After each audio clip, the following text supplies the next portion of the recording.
Hello, athletes. Welcome and thank you for tuning into the Coach Katie Danger podcast, recorded live from Omaha, Nebraska. I'm your host, Coach Katie Danger, U.S. Army veteran, fitness coach, and founder of Red H Nutrition. Here's a fact for you. 99% of us are not elite athletes.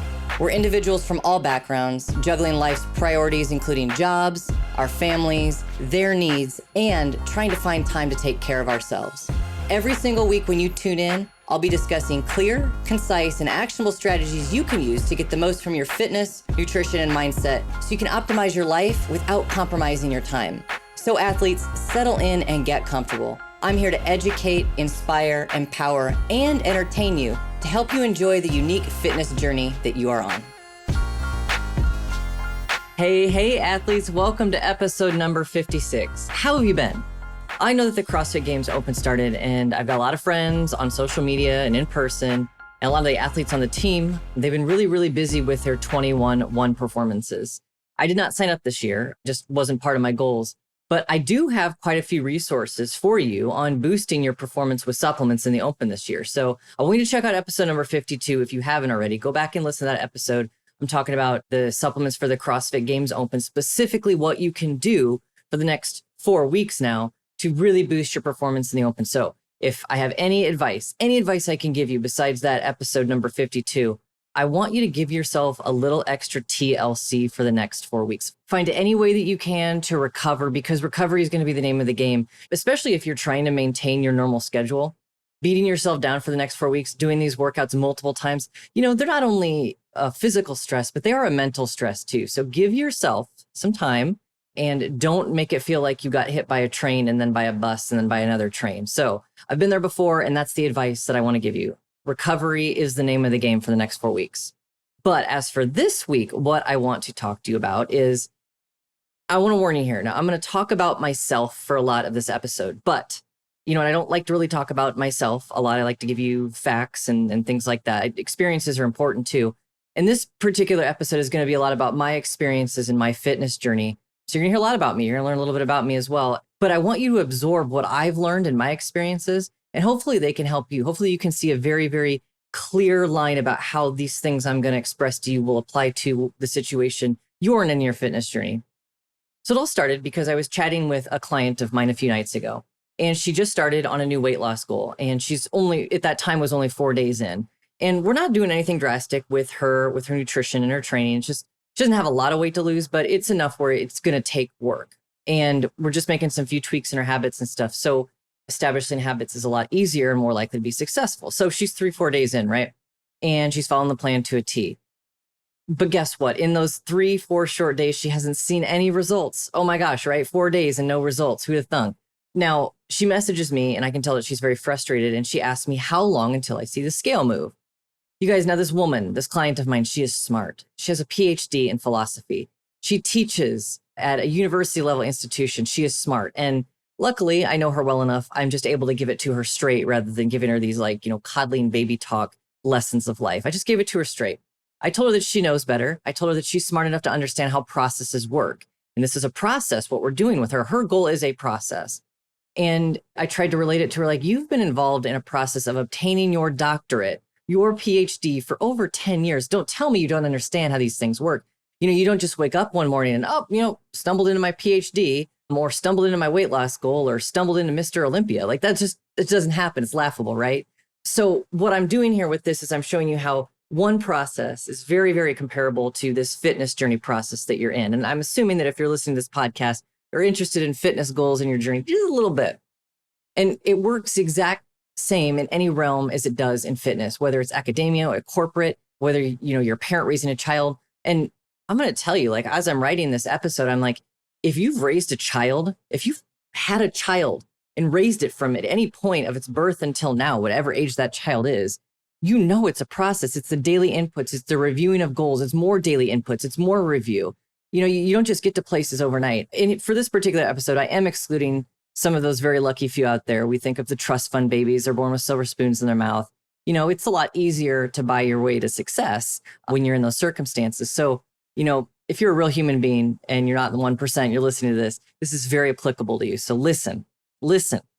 I feel sometimes as if being 17, almost 18 years into this fitness journey actually puts me as out of reach. When some of my clients, when some people meet me, even casual observers, they like assume, they look at me and they go, wow, she's got her stuff together. She's fit. She must eat well and she knows how to do all this stuff. And I could never be like Katie Danger. And you guys, I've been doing this process for 17, almost 18 years now. And now I did not know that when I started, it was going to be like this. I didn't know that 18 years ago, when I stumbled into the rec center at University of Nebraska-Lincoln, that I'd be having my own podcast someday, calling myself Coach Katie Danger and trying to inspire people through all of these lessons I've learned in the past 18 years. I did not know this. And that's why it's a journey, it's a process. And it's certainly fun to reflect on. But I want to share my story. I want to show you what my journey's been like, and then come full circle back to how long does it take. So let me share my story. Let me tell you how my fitness journey started. It has literally been a roller coaster of changing interest. I've taught myself new things. I've learned, I've applied. And sometimes I failed in terms of how Western culture defines failure. I failed hard, but sometimes also finding myself wildly successful and really excited about things. And you know how the journey looks, right? Like the journey, if you happen to be watching this on YouTube, the journey is up and down, up and down, up and down. And I'm just waving my hand across the screen over the place, because that's what a journey looks like. We all want it to be this very linear, very predictable, perhaps exponential, increase of success, and how we define it over time. It don't look like that at all. And we know that if you've lived more than a couple years, you know that, or you could explain that to a toddler, right? So here's where my journey begins. Information we receive is always evolving. And what I knew about health and fitness 17, 18 years ago is so much different than what I know about it now. And if you keep evolving in your journey, then you just got to roll with it. You got to have the drive to stay on top of the things and learn as you go. You do have to be an active participant in this journey. You have to get comfortable with that. You have to get comfortable with, not knowing and then not knowing again. What you know now, what's right for you right now in your journey, I can almost guarantee that it's not going to be that way in the next 20 years. Definitely, probably not in the next 20 years. Things change so much. So I get to college. That's where mine starts, right? My journey starts. I get to college. I went to the University of Nebraska-Lincoln. I graduated in 2003. I'm from a small town in Nebraska. And I start meeting all these new people at the rec center. The rec center was like the coolest thing I'd ever seen in my entire life. Like we had a local YMCA back home, but nothing like this, right? This is a Division I level school, and they got some amenities. And I love basketball. I played a lot of basketball when I was a little kid, and I threw myself into these co-rec pickup games, and I was meeting even more people. And then those people would also go and they'd play co-rec flag football, and I would do that stuff too. But again, I never really considered any of this fitness. It was just fun. I didn't care about calories, and I certainly didn't care what I was eating. I'm not even sure I knew what a calorie was back when I was 18 years old. I was a college freshman, and things like that just didn't cross my mind. But then something happened. And the only thing that I really knew outside of basketball and flag football was the elliptical. Okay, like that's what I knew. Remember, I want to remind you, it's 2003, 2004. And that's all I knew was the elliptical. And I mean, at that time, I think it was a pretty hot item. Maybe I should have Googled when the elliptical was invented or introduced into commercial gyms. But anyway, I think it was pretty new for the time. And it's low impact cardio. I was a 18-year-old girl, and I see other girls, pretty girls on there. I'm like, well, I want to be pretty. I want to be fit looking. So I got on the elliptical, and I really liked it. I liked cardio, whatever you wanted to call cardio. Then that was what I did. I do that multiple times a week. I'd go to the gym and I would do my cardio. And then I started noticing other guys lifting in the gym. And I'm not sure if I was interested in the weights or the guys over there, but I started to venture over to the dumbbell section. And remember, this is college freshman Katie here. If I could describe to you what college freshman Katie looked like, this is how I would say. I didn't weigh more than 100 pounds soaking wet. I was skinny as skinny could be. Like you go to Abercrombie and Fitch. Okay, remember 2003 Katie. You go to Abercrombie and Fitch and they have double zeros. I would have some waist left in the double zeros. Like that's how skinny college freshman Katie was. Not a muscle on my body, I don't think, other than like what was absolutely medically necessary, right? So I saw, the guys doing dumbbells. So I kind of ventured over there, did some dumbbell stuff, have no idea what I did. And then I remember over the dumbbells, I saw some obviously upperclassmen girls. They were lifting on the benches. I mean, I didn't know what it was, but they were doing bench press.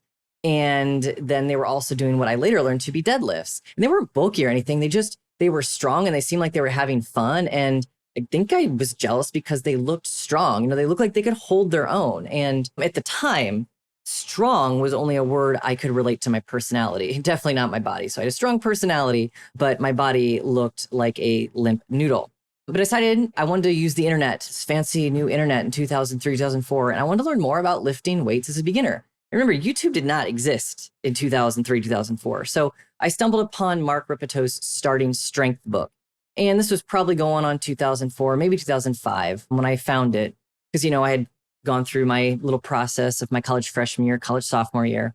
And I found Mark Rippetoe's Starting Strength. And if you don't know what that is, if you've never heard of Mark or you've never heard of the book Starting Strength, just stop what you're doing, press pause right now, go to Amazon and look up Starting Strength, just buy the book. It's been a really, really big part of my journey. I talk about it many times in the journey. I'm talking about it with you right now. It was a catalyst for a lot of the fitness experiences that were about to play out in my life. And the book talks about how to lift the big three lifts, squats, deadlifts, and presses to get strong. It's talking about getting strong. Not just the aesthetics, definitely not competitively. It was just, how do you do these, why they're important, and talked a lot about functionality. And this was also before I'd ever even heard of functional fitness, and now known as CrossFit. Now, the book Starting Strength, I think it's obviously aimed at adolescent males, like preteen males to young adult males who want to use those lifts to get strong for their high school sports. And I think generally that's what Mark Rippetoe, who he teaches nowadays. I believe he's in Wichita, Kansas, but that's like the age range in which he teaches. But the book is invaluable no matter what age you're at, no matter what process or stage of the process of learning with barbell weights you're at. In fact, even if you consider yourself an expert, you should know what that book is and you should read it. But I was an uneducated beginner. I didn't know anything about anything. So it seemed like it was a perfect book for me. I read it. I loved it. I dived into it. I started lifting the big kid weights at the gym. So you would see me at the squat rack. You would see me at the bench, and you would see me doing presses with just the barbell. But I ended up meeting some new guys at the gym too, because I'd go into the big kid weight section. And the cool thing is, I'm not kidding you, I'm still friends with some of these guys that I met some 15 years ago. Yeah, I met some really good friends doing it too. So a little side note there. Now, usually I just lifted alone and I stuck to very safe weights. I didn't think I ever needed a spotter because I wasn't there yet. Okay. I wasn't ready to max out. It was just, I want to be able to do, the 5x5, the 3x5, very, very simple templates, especially as a beginner. But I do remember when I finally benched 100 pounds. You guys, this was a big deal. For Katie, who used to be 100 pounds soaking wet, to be able to lift 100 pounds on a barbell, that was awesome. But, like I've mentioned before, it's a journey. And I started to get tired of lifting all the time. And one day I decided to try the pool. Who knows? The gym might have been way too busy and I just didn't want to deal with it. So I tried the pool. The rec center had a pool too. And I liked it a lot. Now, I've never swam competitively up to that point. I knew how to swim. I wasn't going to drown or anything. I took classes as a kid, but I taught myself that I was going to swim like a swimmer would swim, right? Like just swim for races, swim for fitness. I liked swimming. And I also like running. In high school, I did some cross country running in high school. So I started to swim and run. I kind of found myself drifting away more from the heavy weights at the gym and going into swimming and running. And then I heard about these things called triathlons. And it's where people swim, they bike, and they run. In that order is a race. So I'm like, okay, well, I already swimming. I'm already running, maybe I can add biking. That seems really easy. So I started adding biking to my training. But I was a broke college kid, so I needed to save up to buy a bike. I wasn't going to go to Walmart and get a Huffy because I knew that wasn't a racing bike. But I still wanted a respectable bike, so I just used a stationary bike for a while. So I'm swimming in the rec pool, I'm running, and then I'm biking on the stationary. And I trained. I started swimming, biking, running. And I entered my first YMCA local triathlon in my hometown in 2005, and I won. I won it. Now, full disclosure, there were probably only like 10 ladies who competed. And all of them were probably twice my age, but I still won. And I thought it was pretty cool. So I started doing triathlons for a while. And I even trained for the Branson Half Ironman when the Branson Half Ironman was a thing. Then I started to get interested in lifting again. I remember that training for that Branson, I started to get a little knee twinge. So I kind of lost interest in running because it hurt to run. So I started lifting again. And that's when the fitness aspect and the career aspect, they hit a crossroads. And I decided I was going to join the Army. So I joined the Army. In May 2007, I joined the Army. Hey, I know, and you know, that I talk a lot about using supplements on your fitness journey and reaching your full potential. How I believe they're integral pieces of the puzzle to reaching your best self and best fitness results. But do you know how supplements fit into your plan? Do you know what to take for your goals and how much of a supplement you should take? If you've ever had any of those questions and you want to know how supplements can work for you and your goals, go to yourfitnesssupplements.com and take the free 3-point personalized supplement assessment. And with just a few questions, you'll have a complete personalized supplement recommendation in less than 60 seconds. You'll know more about how supplements fit into your fitness goals, what's safe, and what's effective and perfect for you. So type in yourfitnesssupplements.com in your internet browser, take the free assessment, and get on the fast track to your best fitness results. And of course, now that meant that getting back into the weight training seemed like it would be a good idea because, basic training, my gosh, it seemed like it was going to be really, really hard. In hindsight, it was more just mental gymnastics from drill sergeants, but I went back to weight training because I thought getting into weight training is going to help me get in shape for basic training and hold my own as a female in the Army. Well, then interestingly enough, so I get done with basic, and then interestingly enough, the Army introduced me to CrossFit. That's how I found CrossFit. Once I got back from basic, I started school up again in August of 2008. So I took a year off college, and in August 2008, I started college again and joined ROTC, Reserve Officer Training Corps. So I was going to be an officer once I graduated from college in 2 years. And some of the guys that were in the same class as me, they were doing what I was told was CrossFit. And one day they finally hooked me. I had watched them for days do these silly workouts in the gym. Most of the things they did were body weight because our gym, the ROTC gym, wasn't stocked like the rec center was. They had some dumbbells and stuff, but they didn't have barbells or anything like that. So pretty much we're just doing body weight stuff, lots of pull-ups. Just didn't seem like it was my cup of tea. Well, one day they got me, and I did a workout with them. It happened to be called Cindy. If you've never heard of Cindy, go ahead and look it up. Google that CrossFit workout as well. But let me just say, I did Cindy. It was my first CrossFit workout, and it wrecked me. It wrecked me for so many days after that. Little did I know, though, that it was the beginning of a long and pretty successful CrossFit competitive career. So the very first workout I ever did for CrossFit was Cindy, 2007 to 2016. That's where it started. It started in the Army. It started with that workout, and then it went all the way really passionately, really competitively up to 2016. I really, really love CrossFit. Of all the sports that I've tried, of all the people that I've met, CrossFit and the process and journey of training for that sport, because it encompasses so many things, so many factors, I've improved myself mentally and physically in so many ways that I've never imagined. I'm a completely different human being than I was before I started CrossFit. CrossFit taught me about process. It taught me about the process and what that journey really means. So when you ask me, how long does it take, Coach Katie Danger, how long does it take me to reach my goals? I'm probably just going to respond with you, it takes as long as it takes. I spent a lot of years improving my physical fitness in specific ways that would improve my ability to compete at CrossFit at high levels. And the 10 general physical skills. I mean, that's what I harped on a lot. And I've talked about that before in many podcasts, so I won't dive into it. But the 10 general physical skills, like I hit those very, very hard. And even in those heavy CrossFit years, though, you find yourself dabbling in other sport-specific things like Olympic weightlifting and powerlifting. And I learned very quickly through training competitions that, and then of course, winning and losing some, that success is not going to be overnight. It is a journey, and sometimes it's a long, long journey. I mean, you guys, you're training for things from year to year to see small bits of improvement. When you first start lifting, it's all fun and games because you see really, really quick improvements. But then once you start to get conditioned, like you got to dig in and dive deep because those wins don't come as quickly as they did before. The adaptation process is so much slower. There's far longer plateaus. It's a long journey. And CrossFit really taught me, it empowered me with that lesson. And I learn it and I live it and I believe it. It's after the reflection on this long journey of mine, it takes me to think on how preposterous it is when somebody who has very little fitness background and education, they think that they're going to hit their 50-pound weight loss goal in just a few months. And it is not taking away from any part of the being, any part of the person that human is right now. But if you don't have any education on fitness, if you've never been a competitive athlete in any shape or form in your high school level, and then as you're an adult and you come up with a pretty audacious goal, a very doable goal, but audacious and it's going to take work. And then after 4 days, you haven't gotten there and you're like, why haven't I gotten there yet? It's preposterous. It's absolutely silly. I'm in my 18th year of learning and it has been nonstop, ups and downs, wins, losses, exciting times, boring times, plateaus, and you just keep going. It's these unrealistic expectations that we have for ourselves when we set goals and we're just setting ourselves up for failure. It's very disappointing. You guys, there was a time when all I knew was the elliptical. Like that was my fitness. That was my fitness level was elliptical. Katie, what do you know about fitness? Elliptical. That's it. I didn't even know what a squat was, but here I am.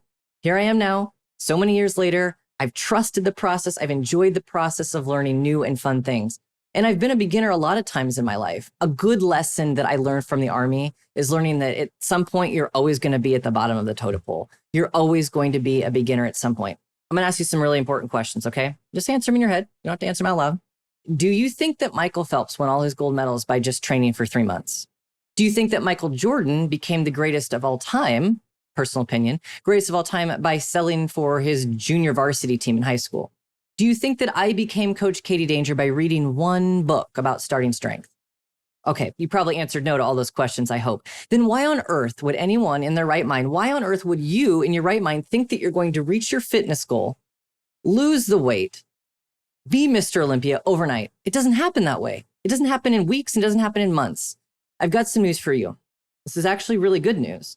You only fail if you quit. You only fail if you quit. I'm going to say it one more time. You only fail if you quit.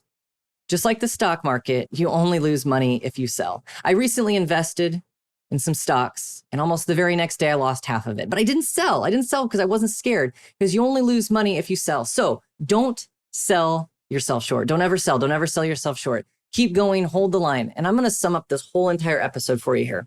My current journey is at nearly 18 years. I started at 18. I'm almost 36 now. It's been about 18 years, half of my life. I cannot believe how naive I was when I was younger. And I'm sure I'm going to look back again in another 18 years. I'm going to gasp at how naive I am now. But that's the fun part. Growing, learning, growing and learning. It's all fun. It's all the process. And it takes as long as it takes. Another concept to understand is, do you think that when you hit that weight loss goal, because if you stick with it, you'll hit your goal no matter what it is. Okay, you got to stick with it. Do you think that once you, like, let's just take a weight loss goal, for example. Do you think once you hit that weight loss goal, you're just going to go back to eating burgers and fries? Like, heck no, you're going to be a changed person. If you're able to stick it out, you're going to change as a human. You're going to have learned so much by going through the process of weight loss, gaining strength, building muscle, whatever that goal is for you. I want to be clear here. I'm using that goal of weight loss very often because it's very easy and it's very relatable for a lot of us. It's an easy metric to comprehend and see too. Seeing is believing, the results are there. But this is interchangeable with literally any other life goal that you have. It's because you change your person, you change your habits, and you adapt your life for the person that you need to be in order to reach your goal. Because if you were already the person that you were supposed to be to reach your goal, you'd be at your goal. So you're not there yet as a human. Your habits are not online with that goal that you have. And that's why I get frustrated when people get upset that they haven't hit their goal in a certain specific timeline and they give up. You'll absolutely succeed if you keep going. If you don't quit, you will succeed. The process changes you in so many ways. I've mentioned in this episode alone, I've been changed as a human being in the past 18 years. And I can't imagine the person I'm going to become in the next 18. So I'm going to ask, and I want you to answer again. I want you to actually say this out loud to yourself. I don't care who you're with. Say it out loud. How long does it take? And you're going to respond with, it takes as long as it takes. I want you to get that mentality in your head. It takes as long as it takes. Athletes, I plan on living to be 120 years old. And I realize I did the math, and that actually gives me 84, almost 84 more years to do what I want to do with my life. 84 years. So that is a long time. It's plenty of time to get done what I want to get done with. So if you get discouraged when you're on that journey, I want you to look at a similar time in your life when you did succeed. We've all got wins and losses here and there we can draw from. We all do. And if for some odd reason you're telling me, Katie, I have no wins, I only have losses. Okay, that's a mentality that we need to work on anyways. But I want you to shift focus in. I want you to look at somebody you can look up to and see what they've done and see how the process has helped them. That's exactly why I shared what I shared with you today, is because the deeper you get into your journey, the more lessons of fitness you're going to learn. You're going to start applying these to other areas of your life and vice versa. Whether you want to gain wealth, financial health, improve your relationship, boost your career, whatever you want to do, these lessons apply and they start to trickle down in other areas. So that's why if you've got your fitness down, it applies to other areas of your life. If you've got other areas of your life, it applies to your fitness. So draw on those, especially when you get discouraged in how the journey is going for you right now, or, whenever. Having faith in yourself and where you're headed is a very, very powerful thing. And I'm not sure, like when you were talking about success, right? We know that people judge a lot of things on how much money you have, but I'd be hard pressed to find a more successful person than the person who has believed in themselves for the long term. That is success, believing yourself over and over again. I want you to bet on that person, the person who believes in themselves. Put your money on that person. In fact, make yourself that person and bet on yourself. So I'm going to wrap it up here. I'm going to ask you one more time. How long does it take? How long does it take you, athlete, to get to where you want to go? It takes as long as it takes. And that's what I tell myself when I get frustrated about a place that I'm not where I want to be at. particularly a lot with business lately. So that's just what I tell myself. How long does it take? It takes as long as it takes. Athletes, it has been real, and I'm wrapping up episode number 56 with you real soon here. But I want to thank you again for joining me this week. I love talking to you guys about lessons, experiences. I love hearing your feedback, and I love adding value to your life. So thank you so much for joining me. And I want to let you know, I do have a topic planned for next week. Now, usually I don't know exactly what I'm going to dive into when I record the podcast for the week. I usually wait till about Monday, Tuesday, the next week, as my week starts to shape up and things start to kind of come into particular importance. But I know what I'm talking about next week, so I want to share it with you. I've been diving into learning a lot more about my gut health. That's kind of where my fitness journey has taken me, is my gut health. So I decided to take a fecal sample of my gut biome. Yes, that means I'm having my poop analyzed. Okay, but the cool thing is, it's going to tell me a lot about what's on my insides and how my gut is operating. I've already sent my sample in the lab. So I've taken the sample, I've sent it into the lab. The thing is, it takes about 5 weeks to get the results. So it'll be a little bit before I'm able to share those with you. We got about 4 weeks to go. Okay, so I'm counting down the times, 4 weeks to go. In the meantime, though, next week, join me, because I'm going to be talking about the crimes we commit against our stomachs. We do a whole lot of crime against our stomachs. And when you take some time to improve your gut, I want to give you some information about how if you improve your gut, it improves every aspect of your life. When people want to lose weight, gain muscle, get faster, have more energy, it all starts in the gut. So gut health is very important. That's why you should join me next week. It'll add a lot of value to your journey and the story that you want to write for yourself. But as for episode number 56 right now, let's call it a wrap. Athletes, I'm going to leave you with this. Please believe in yourself. It is a journey. Trust in yourself and have faith. You've got this. But for now, this is Coach KDD. Over and out. This is thepodcastfactory.com.